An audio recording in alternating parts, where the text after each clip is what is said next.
السلام علیکم ورحمۃ اللہ وبرکاتہ۔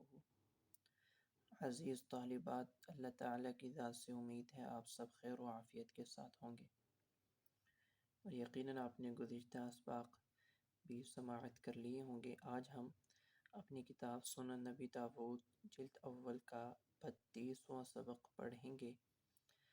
آج ہم باب دعاء المصدق لأہل الصدقہ، اس باب سے ہم اپنے سبق کا آغاز کریں گے۔ سبق شروع کرنے سے پہلے درود شریف پڑھ لیں۔ اللہم صلی علی محمد النبی الامی وعلی آلہ وسلم تسلیما کثیرا کثیرا۔ اب صفحہ نکال لیں۔ بسم اللہ الرحمن الرحیم۔ باب دعاء المصدق لأہل الصدقہ، زکوٰۃ وصول کرنے والا زکوٰۃ دینے والے کے حق میں دعائے خیر کرے۔ عاملین زکوٰۃ کو چاہیے کہ وہ زکوٰۃ ادا کرنے والوں کے لیے دعائے خیر کریں۔ اس ترجمۃ الباب کو ثابت کرنے کے لیے امام ابو داود حدیث ذکر کر رہے ہیں۔ وبه قال حدثنا حفص بن عمر النمری وابو الولید الطیالسی المعنی قال حدثنا شعبة عن عمرو بن مرة عن عبد الله بن ابی اوفى قال كان ابی من اصحاب الشجرة۔ حضرت عبداللہ بن ابی اوفا فرماتے ہیں کہ میرے والد یعنی ابی اوفا اصحاب الشجرہ میں سے تھے۔ اصحاب الشجرہ وہ صحابہ ہیں جو بیعت رضوان میں شریک تھے۔ بیعت رضوان مشہور بیعت کا نام ہے، جو مقام حدیبیہ سن 6 ہجری میں ایک درخت کے نیچے ہوئی تھی، جس کے بارے میں قرآن کریم میں ہے لَقَدْ رَضِيَ اللَّهُ عَنِ الْمُؤْمِنِينَ اِذْ يُبَايِعُونَكَ تَحْتَ الشَّجَرَةِ۔ اس آیت کی وجہ سے اس بیعت کو بیعت رضوان کہتے ہیں۔ وَكَانَ النَّبِيُّ صلی اللہ علیہ وسلم اذا اتاه قوم بصدقتهم، جناب نبی کریم صلی اللہ علیہ وسلم کا معمول شریف نقل کر رہے ہیں۔ آپ کا معمول تھا کہ جو شخص آپ کی خدمت میں اپنی زکوٰۃ لے کر آتا تو آپ صلی اللہ علیہ وسلم اس کو دعا سے نوازتے اور یہ فرماتے اللہم صلی علی آل فلان۔ چنانچہ راوی کہہ رہے ہیں فَأَتَاهُ ابی، عبداللہ بن ابی اوفا فرما رہے ہیں کہ میرے والد یعنی ابی اوفا بھی آپ صلی اللہ علیہ وسلم کی خدمت میں اپنی زکوٰۃ لے کر حاضر ہوئے۔ فقال، آپ نے فرمایا اللہم صلی علی آل ابی اوفا۔ اس حدیث سے امام ابو داود نے یہ مسئلہ ثابت کیا کہ ساعی کے لیے، عاملین زکوٰۃ کے لیے دعائے خیر کرنا یہ بھی ثابت ہے۔ یہاں آل کا لفظ زائد ہے۔ شراح نے یہ بات لکھی ہے کہ اس طرح لفظ آل کی زیادتی کسی جلیل القدر شخص کے حق میں کی جاتی ہے۔ اگلا ترجمۃ الباب ہے باب تفسیر اسنان الابل، اونٹوں کی عمروں کا بیان۔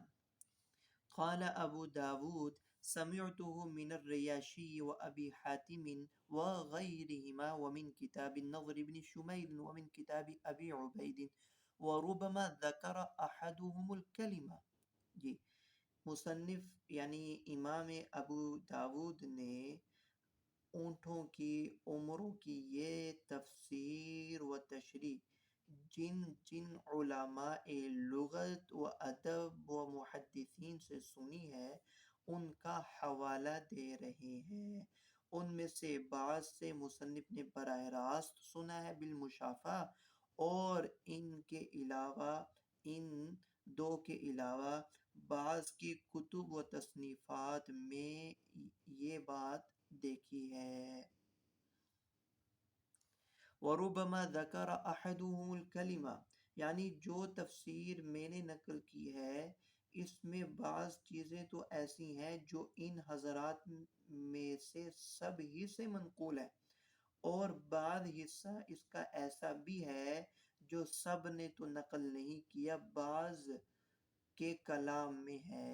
وَرُبَّمَا ذَكَرَ أَحَدُهُمُ الْكَلِمَةَ، اور کچھ حصہ ان میں سے کسی ایک نے ذکر کیا ہے۔ قالوا، فرما رہے یسمى الحوار ثم الفصیل، یسمى الحوار، حوار جب بچہ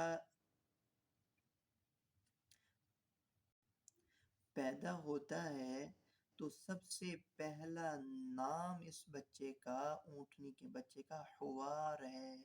الحوار ثم الفصیل، اور جب وہ اپنی ماں کے ساتھ چلتا پھرتا رہے تو پھر اس کو فصیل کہتے ہیں۔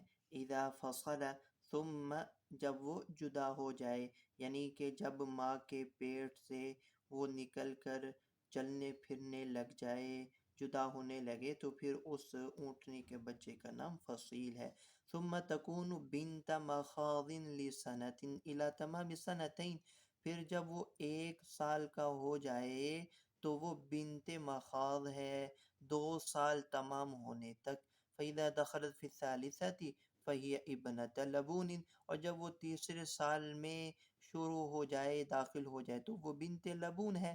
فإذا تمت له 3 سنين، اور جب وہ 3 سال مکمل کر چکے، فهو حق وحقة إلى تمام 4 سنين لأنها استحقت أن تركب ويحمل عليها الفحل، چوتھے سال تک، 4 سال مکمل ہونے تک اس کو حقہ کہتے ہیں، کیونکہ اس وقت تک وہ سواری اور چفتی کے قابل ہو جاتا ہے، وہ سواری کے اور نر کے سوار کیے جانے کے لائق ہو جاتی ہے وہ اونٹنی۔ وَهِيَ تَلْقَحُ وَلَا يُلْقَحُ الذَّكَرُ حَتَّى يُثَنَّ، فرمایا کہ نر اونٹ جوان نہیں ہوتا یہاں تک کہ وہ 6 برس کا ہو جائے۔ ثنیہ اونٹ کے حق میں 6 برس کی عمر کہلاتی ہے۔ وَيُقَالُ لِلْحِقَّةِ طُرُوقَةُ الْفَحْلِ لِأَنَّ الْفَحْلَ يَطْرُقُهَا إِلَى تَمَامِ 4 سنين، اور حقہ کو طروقۃ الفحل بھی کہتے ہیں اس لیے کہ نر اس پر کودتا ہے 4 سال مکمل ہونے تک۔ فَإِذَا طَعَنَتْ فِي الْخَامِسَةِ فَهِيَ جَذْعَةٌ، اور جب وہ 5ویں برس کو شروع ہو جائے تو وہ جذعہ کہلاتا ہے۔ حَتَّى يَتِمَّ لَهَا 5 سنين، فَإِذَا دَخَلَتْ فِي السَّادِسَةِ وَأَلْقَى ثَنِيَّةً فَهُوَ حِينَئِذٍ ثَنِيٌّ حَتَّى يَسْتَكْمِلَ 6، اور جب وہ 6 برس میں لگے اور سامنے کے دانت گرائے، وَأَلْقَى ثَنِيَّةً، سامنے کے 2 ثنیہ، سامنے کے دانتوں کو کہتے ہیں ثنایا علیہ، ثنایا سفلی، آپ نے پڑھا ہوگا۔ وَأَلْقَى ثَنِيَّةً، اور جب وہ دانت گرائے تو وہ ثنی ہے۔ فَهُوَ حِينَئِذٍ ثَنِيٌّ حَتَّى يَسْتَكْمِلَ 6، یہاں تک وہ 6 برس پورے کر لے۔ فَإِذَا طَعَنَ فِي السَّابِعَةِ سُمِّيَ الذَّكَرُ رَبَاعِيٌّ وَالْأُنثَى رَبَاعِيَّةٌ إِلَى تَمَامِ السَّابِعَةِ، اور جب وہ 6 سال کو شروع ہو جائے تو نر کو رباعی اور مادہ کو رباعیہ کہا جاتا ہے 7 سال مکمل ہونے تک۔ فَإِذَا دَخَلَ فِي الثَّامِنَةِ، اور جب وہ 8ویں سال کو شروع کرے، وَأَلْقَى السِّنَّ السَّدِيسَ الَّذِي بَعْدَ الرَّبَاعِيَّةِ فَهُوَ سَدِيسٌ، اور جب وہ 6 دانت نکالے تو وہ سدیس سدیس سدس ہے، تو اس اونٹنی کے بچے کا نام سدیس ہے، فہو سدیس وسدس الى تمام الثامنة فاذا دخل في التسع طلع نابه فهو باذل، اور جب وہ 9ویں سال کو شروع ہو جائے اور جب وہ طلع نابه اور نوک دار دانت نکل آنے لگے، فہو باذل تو وہ بازل ہے، ای بزل نابوہ یعنی طلع حتی یدخل فی العاشرۃ یہاں تک کہ 10ویں سال میں شروع ہونے تک۔ اب اس کا نام فہو حینئذ مخلف، اب اس کا نام 10ویں سال میں شروع ہوا تو اب اس کا نام مخلف ہے، ثم لیس لہ اسم، اور اس کے بعد اس کا کوئی نام نہیں ہے، ولیکن یقال بازل عام وبازل عامین ومخلف عام ومخلف عامین ومخلف 3 اعوام الی 5 سنین۔ ہاں مگر یوں کہیں گے کہ 1 سال کا بازل، 2 سال کا بازل، 1 سال کا مخلف، 2 سال کا مخلف، 3 سال کا مخلف، یہاں تک کہ 5 سال مکمل ہو جائیں، الی 5 سنین۔ والخلفۃ الحامل، اور فرمایا کہ خلفہ حاملہ کو کہتے ہیں۔ قال ابو حاتم والجذوعۃ وقت من الزمن لیس بسن، ابو حاتم یہ فرماتے ہیں کہ جذوعہ ایک وقت کا نام ہے جس وقت میں لیس بسن، ہاں ایک خاص زمانہ عمر کے اعتبار سے ہے، دانت سے اس کا کوئی تعلق نہیں ہے۔ وفصول اسنان عند طلوع سہیل، اس جملے کا مطلب یہ ہے کہ ہر چیز کا کوئی موسم ہوتا ہے، اسی طرح اونٹوں کی پیدائش کا بھی ایک خاص موسم ہے جس میں عام طور سے اونٹوں کی جفتی کی جاتی ہے۔ اس موسم کے آنے پر اونٹوں کے بچوں کا سال پورا ہو رہا ہوتا ہے، 1 سال والا 2 سال کا، 2 سال کا 3 سال کا ہو رہا ہوتا ہے، تو خاص موسم ہے اونٹوں کی عمروں کا۔ وہ موسم کیا ہے؟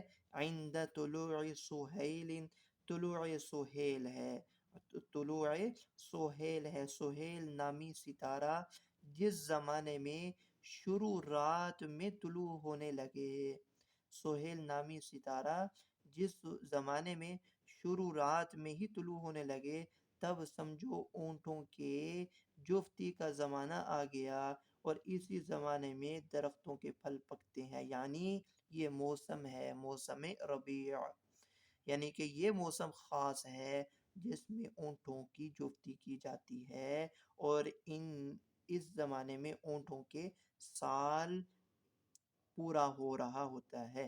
قال ابو داود انشدنا الریاشی، امام ابو داود کہتے ہیں کہ ریاشی نے ہم کو یہ شعر پڑھ کر سنایا، اذا سہیل، اذا سہیل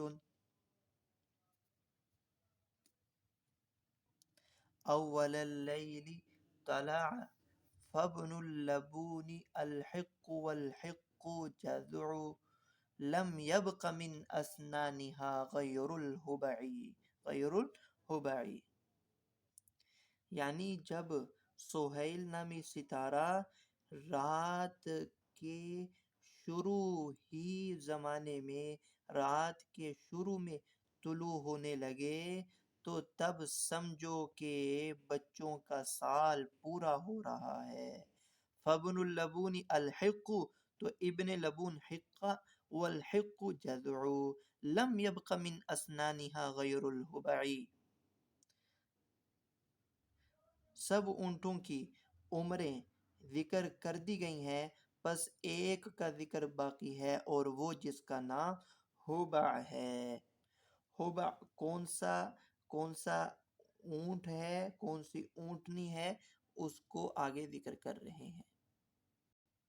والہبع الذی یولد فی غیر حینہ، کہ ہوبع وہ بچے کو کہتے ہیں جو بے موسم پیدا ہو، مثلا اول صیف یا آخر ربیع۔ باب این تصدق الاموال، اموال کی زکوٰۃ کہاں لی جائے گی؟ تو اس حوالے سے ہدایات اور تعلیمات کیا ہیں زکوٰۃ وصول کرنے والوں کے لیے اور زکوٰۃ ادا کرنے والوں کے لیے؟ تو یہ دیکھ لیں، روایت ہے عن عامر بن شعیب عن ابیہ عن جدہ عن النبی صلی اللہ علیہ وسلم قال لا جلب ولا جنب ولا تؤخذ صدقاتهم الا فی دورہم۔ جی، آپ صلی اللہ علیہ وسلم نے فرمایا کہ زکوٰۃ کے معاملے میں نہ جلب ہے اور نہ ہی جنب ہے، بلکہ زکوٰۃ ان کے ٹھکانوں پر ہی وصول کی جائے گی۔ وَلَا تُؤْخَذُ صَدَقَاتُهُمْ إِلَّا فِي دُوَرِهِمْ، زکوٰۃ ان کے ٹھکانوں پر ہی وصول کی جائے گی۔ جلب کہتے ہیں کہ زکوٰۃ دینے والے کا جانور کھینچ کر عامل تک لانے کو، اور جنب کا مطلب یہ ہے کہ زکوٰۃ دینے والا اپنے جانوروں کو دور کہیں لے جائے تاکہ عامل کو وہاں تک جانا پڑے۔ آپ صلی اللہ علیہ وسلم نے ان دونوں باتوں سے منع فرمایا ہے، آپ نے ان دونوں باتوں سے منع فرمایا ہے۔ جلب کے معنی کتاب الزکوٰۃ میں وہ یہ ہوئے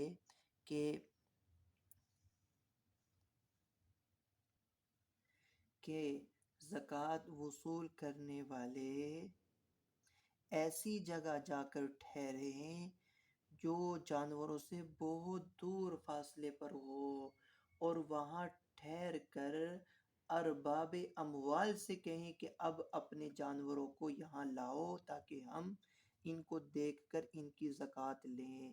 یہ چونکہ زکوٰۃ دینے والوں پر پریشانی اور مشقت کا سبب ہے، اس لیے آپ نے زکوٰۃ وصول کرنے والوں کو اس سے منع فرمایا۔ ولا جنب، اور کتاب الزکوٰۃ میں جنب کے معنی یہ ہے کہ زکوٰۃ ادا کرنے والوں کو جب معلوم ہو کہ زکوٰۃ وصول کرنے والوں کا وقت قریب ہے تو وہ ان کو پریشان کرنے کے لیے اپنے اموال جانوروں کو کہیں دور لے جا کر ٹھہرائیں تاکہ زکوٰۃ وصول کرنے والے ان کے لیے وہاں پہنچنا مشکل اور دشوار ہو، تو آپ نے ایسا کرنے سے بھی منع فرمایا۔ اگلی سند کے ساتھ اگلی روایت ہے، وہ بھی قال حدثنا الحسن بن علی قال حدثنا یعقوب بن ابراہیم سمعت ابی یقول عن محمد بن اسحاق فی قول لا جلب ولا جنب قال ان تصدق الماشیۃ فی مواضعها، فرمایا کہ جلب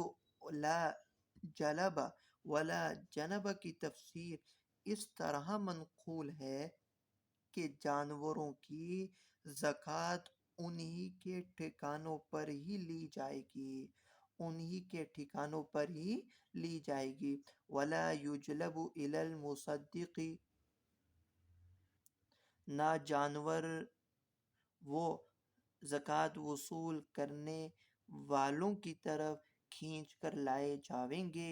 والجنب عن هذه الفریضة ایضا، اور جنب کے حوالے سے بھی یہی حکم ہے، جنب کے حوالے سے بھی مطلب یہ ہے جس قسم کی ہدایت لا جلب میں زکوٰۃ وصول کرنے والے کو دی گئی، اسی طرح کی ہدایت لا جنب میں اصحاب المواشی کو دی گئی، ان کو بھی یہ نہ چاہیے کہ اپنے مال کو اس جگہ چھوڑ کر کہیں دور جگہ لے جائیں۔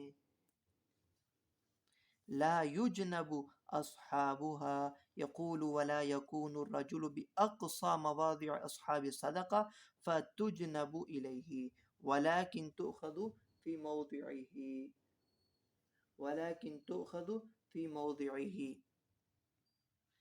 بلکہ زکوٰۃ اپنے ٹھکانے پر ہی وصول کی جائے۔ باب الرجل یبتاع صدقتہ، صدقہ دینے کے بعد خریدنے کا بیان، صدقہ دینے کے بعد خریدنے کا بیان۔ عن عبد الله بن عمر أن عمر بن الخطاب رضي الله عنه حمل على فرس في سبيل الله فوجده يباع فأراد أن يبتاعه فسأل رسول الله عن ذلك فقال لا تبتاعه ولا تعد في صدقتك۔ حضرت عبداللہ بن عمر سے مروی ہے کہ حضرت عمر رضی اللہ تعالی عنہ نے کسی شخص کو ایک گھوڑے پر سوار کیا، یعنی اس کو گھوڑا ہبہ فرمایا بطور صدقہ کے۔ چنانچہ بخاری کی روایت میں لفظ ہیں تصدق بفرس فی سبیل اللہ، کہ یہ آپ حضرت عمر رضی اللہ عنہ نے بطور صدقہ کے اس کو گھوڑے پر سوار کیا۔ فوجدہ یباع، تو حضرت عمر رضی اللہ تعالیٰ عنہ نے اس شخص کو دیکھا کہ وہ اس گھوڑے کو فروخت کر رہا ہے، یباع، اس گھوڑے کو فروخت کیا جا رہا ہے۔ فاراد ان یبتاعہ، چنانچہ انہوں نے اس کو خود ہی خرید لینا چاہا، تو رسول اللہ صلی اللہ علیہ وسلم سے اس بارے میں مسئلہ دریافت کیا، تو آپ نے یہ ارشاد فرمایا لا تبتاعہ ولا تعد فی صدقتک، آپ نے فرمایا ان کو، آپ صلی اللہ علیہ وسلم نے لا تبتاعہ، آپ نے فرمایا کہ اس کو مت خریدو، ولا تعد فی صدقتک، اور صدقہ کو واپس مت لو، صدقہ کو واپس مت لو۔ اس خریدنے کو آپ نے عود فی صدقہ اس لیے فرمایا کہ ظاہر ہے وہ شخص جب یہ حضرت عمر خریدتے تو ضرور ان کی رعایت کرتا، ثمن میں کمی کرتا، ان کے احسان سابق کی وجہ سے، تو جس قدر وہ ثمن میں کمی کرتا اس کے لحاظ سے گویا عمر رضی اللہ تعالیٰ عنہ عود کرنے والے تھے۔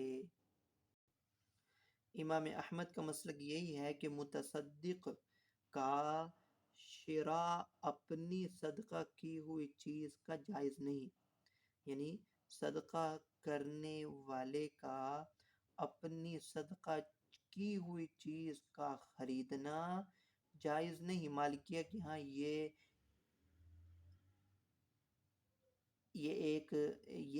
مالکیہ کے یہاں بھی یہ ایک وجہ ہے اور یہی مذہب ہے، جبکہ جمہور علماء کے نزدیک صدقہ کی ہوئی چیز کا خود خریدنا جائز ہے، اور یہ حدیث نہی تنزیہی پر محمول ہے، اور یہ صدقہ کی ہوئی چیز کا خود خرید لینا جائز ہے۔ جمہور کی دلیل وہ حدیث ہے جو آگے آ رہی ہے، جس میں الفاظ ہیں لا تحل صدقۃ لغنی الا لخمسۃ لعامل علیہا او رجل اشتراها بمالہ، جو اپنے مال سے اس صدقہ کو خریدنا چاہے تو اس کے لیے جائز ہے۔ باب صدقۃ الرقیق، غلاموں کی زکوٰۃ کا بیان۔ تو یہ آپ پڑھ چکے ہیں کہ رقیق اور خچر گدھے ان میں کوئی زکوٰۃ واجب نہیں، الا یہ کہ یہ اموال تجارت میں سے ہوں تب واجب ہے۔ عن رجل عن مكحول عن عراق بن مالك عن ابي هريره عن النبي صلى الله عليه وسلم قال ليس في الخيل والرقيق زكاة الا زكاة الفطر في الرقيق، الا یہ کہ غلاموں میں صدقۃ الفطر واجب ہے، یعنی کہ جو مالک ہے وہ صدقۃ الفطر ادا کرے گا غلاموں کی طرف سے۔ وبه قال حدثنا عبد الله بن مسلمة قال حدثنا مالك عن عبد الله بن دينار عن سليمان بن يسار عن عراق بن مالك عن أبي هريرة أن رسول الله صلى الله عليه وسلم قال ليس على المسلم في عبده ولا في فرسه صدقة. مسلمان کے ذمے غلاموں کی طرف غلاموں میں کوئی زکوٰۃ واجب نہیں اور نہ ہی گھوڑوں میں زکوٰۃ واجب ہے۔ باب صدقۃ الزرع، کھیتیوں اور زراعت کی زکوٰۃ کا بیان۔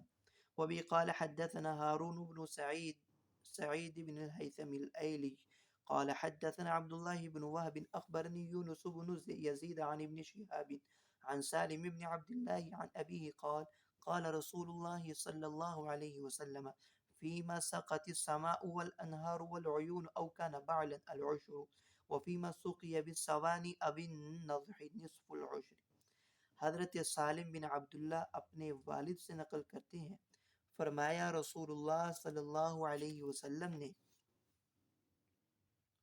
عشر واجب ہے ہر اس کھیتی میں اور اس پیداوار میں جو بارش کے پانی سے، دریا کے پانی سے یا چشموں اور نہروں کے پانی سے سیراب ہو۔ وفیما سقی بسوانی اب النضح نصف العشری، اور جس کھیتی اور زراعت میں پانی کھینچ کر دیا جائے رہٹ کے ذریعے سے یا ڈول کے ذریعے سے تو اس میں 20واں حصہ لازم ہوگا، تو اس میں 20واں حصہ لازم ہوگا۔ یہ ائمہ احناف کی دلیل ہے اس حوالے سے کہ پیداوار پر زکوٰۃ واجب ہونے کے لیے کوئی نصاب شرط نہیں ہے، کوئی نصاب مقرر نہیں ہے۔ یہاں پر لفظ ہے ما، جو عموم کے لیے آتا ہے کہ ہر وہ کھیتی، ہر وہ پیداوار کہ جو آسمان کے پانی سے یا نہروں چشموں کے پانی سے سیراب ہو، اس میں عشر واجب ہے، اس میں عشر واجب ہے، کہ کوئی پیداوار کا کوئی نصاب مقرر و متعین نہیں ہے، قلیل ہو یا کثیر، عشر واجب ہے۔ وبه قال حدثنا احمد بن صالح قال حدثنا عبد الله بن وهب اخبرني عمر عن ابي الزبير عن جابر بن عبد الله ان رسول الله صلى الله عليه وسلم قال فيما سقط الانهار والعيون العشر وما سقي بصواني ففيه نصف العشر، ففيه نصف العشر۔ یہ دلائل اچھی طرح یاد کر لیں، یہ آپ کو آگے کام آئیں گے، جہاں پر آپ نے یہ پڑھا فیما دون خمسط اوسق صدقۃ، کہ آپ پڑھ چکے ہیں کہ وہ ائمہ ثلاثہ کی دلیل، کہ وہ حدیث کے الفاظ کہ جس میں آ رہا ہے 5 وسق سے کم پیداوار غلہ اناج میں کوئی زکوٰۃ واجب نہیں ہے۔ اس کا جواب تو ہوا وہاں پر، وہ حدیث کا ضعف تھا، اور وہ ہم نے پڑھا تھا آیت اور اخبار مشہورہ کے مقابلے میں خبر احاد ہے، اس کو قابل استدلال قرار نہیں دیں گے، وہ قابل حجت نہیں ہوگی۔ یہ جتنے بھی اخبار مشہورہ ہیں وہ اس بات پر ہی دلالت کرتی ہیں کہ زراعت اور کھیتی باڑی کا کوئی نصاب نہیں، قلیل ہو یا کثیر، اس پر عشر واجب ہے۔ وَآتُوا حَقَّهُ يَوْمَ حَصَادِهِ، یہ قرآن مجید کی آیت سے بھی استدلال کیا تھا احناف۔ وبه قال حدثنا الهيثم بن خالد الجهني وابن الأسود العجلي قال وقيع البعل الكبوس، بعل کی تشریح کر رہے ہیں کہ بعل وہ کھیتی ہے الذي ينبت من ماء السماء، کہ جو آسمان کے پانی سے یعنی کہ بارش کے پانی سے جو سیراب ہوتی ہے، جو کھیتی اگتی ہے۔ قال ابن الاسود وقال يحيى یعنی ابن آدم سألت ابا ایاس الاسدی عن البعل فقال الذي يسقى بماء السماء، کہ وہ زمین جو کہ بارش کے پانی سے سیراب کی جائے اس کو کہتے ہیں بعل۔ وبقال حدثنا الربيع بن سليمان قال حدثنا ابن وهب عن سليمان يعني ابن بلال عن شريك بن أبي نمر عن عطاء بن يسار عن معاذ بن جبل أن رسول الله صلى الله عليه وسلم بعثه إلى اليمن فقال خذ الحب من الحب والشاة من الغنم والبعير من الإبل والبقرة من البقر. یہ حدیث کے الفاظ ہیں، پہلے اس کا ترجمہ دیکھ لیں۔ آپ صلی اللہ علیہ وسلم نے حضرت معاذ بن جبل کو یمن کی طرف بھیجا اور فرمایا کہ اناج میں سے اناج زکوٰۃ کے طور پر وصول کرنا، یعنی عشر وصول کرنا، اور بکریوں میں سے بکری، اونٹوں میں سے اونٹ، اور گائے میں سے گائے بیل وصول کرنا۔ قال ابو داود شبرت قثاءة بمصر 13 شبرا۔ ابو داود فرماتے ہیں کہ میں نے مصر میں 13 بالشت کی ایک ککڑی، یعنی 13 بالشت کی ایک ککڑی کہہ لیں، سبزی کہہ لیں، ورأیت، دیکھی، ورأیت اترجة على بعیر بقطعتین قطعت وصیرت على مثل عدلین، اور اونٹ پر لدا ہوا اتنا بڑا ترنج دیکھا جو 2 حصے کر کر اس پر لادا گیا تھا، جو 2 حصے کر کے اس پر لادا گیا تھا۔ تو بہتر یہ ہے کہ ہر چیز کی زکوٰۃ اسی میں سے لی جائے، لیکن اگر اس کی قیمت بھی ادا کی جائے تو بھی جائز ہے، تو بھی جائز ہے۔ جی یہاں تک آج ہمارا سبق ہے، اس کو اچھی طرح ذہن نشین رکھیں، یاد کریں۔ اللہ رب العزت سے دعا اللہ تعالیٰ ہمیں صحیح معنوں میں احادیث پڑھنے، سمجھنے، عمل کرنے کی توفیق عطا فرمائے۔ السلام علیکم ورحمۃ اللہ وبرکاتہ۔